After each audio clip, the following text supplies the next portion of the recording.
আমরা দীর্ঘদিন পরে আমরা এই 4 নম্বর ওয়ার্ডে মিটিং করতে আসছি এবং মিটিং করতে এসে মানুষের মধ্যে যে উদ্দীপনা দেখলাম, আমার মনে হয় সবাই চায়, অপেক্ষায় আছে যে আগামী জাতীয় সংসদ নির্বাচন হবে। সেই নির্বাচনে বেগম খালেদা জিয়ার প্রতিনিধিকে নির্বাচিত করার জন্য আপনারা সবাই অপেক্ষামান। মূলত দায়িত্ব নিয়ে দায়িত্ব ব্যর্থতার চেয়ে দায়িত্ব না নেওয়া উত্তম। আপনারা এখানে দেখলাম অনেকেই সভাপতি, সেক্রেটারি, সাংগঠনিক হওয়ার মত প্রকাশ করেছেন।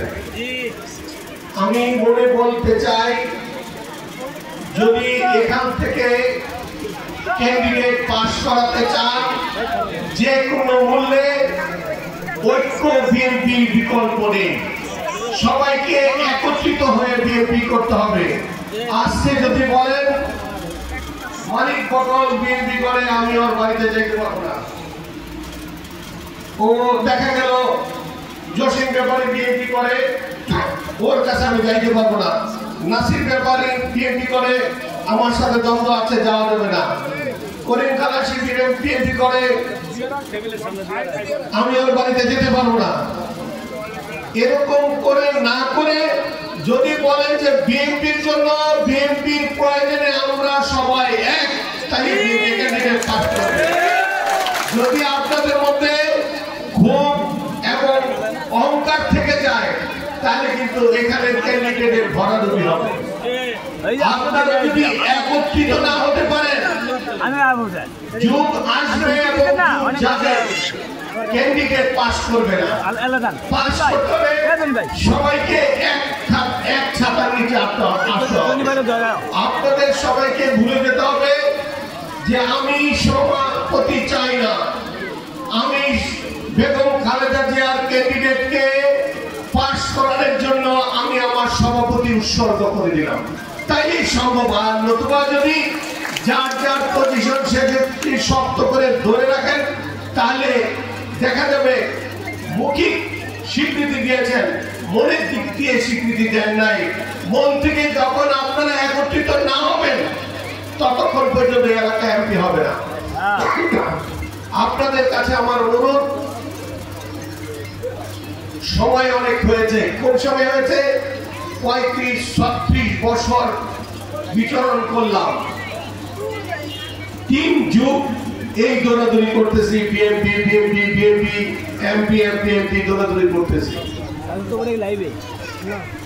একটা সাধারণ খুব সহজ কথা, একটা মানুষ দিনের পর দিনের পর দিনের পর যখন আপনাদের ঘরের দুয়ারে আইসা বলে মাগো বিখ্যাত, মাগো বিখ্যাত, মাগো বিখ্যাত, আমারে ভিক্ষে দাও, প্রতিদিন যদি আসে, রাগ করে মানুষ ভিক্ষা দেবে নে যা। আমি আপনাদের কাছে 36 বছরে 5 বার ভিক্ষার জন্য গিয়েছি। একবার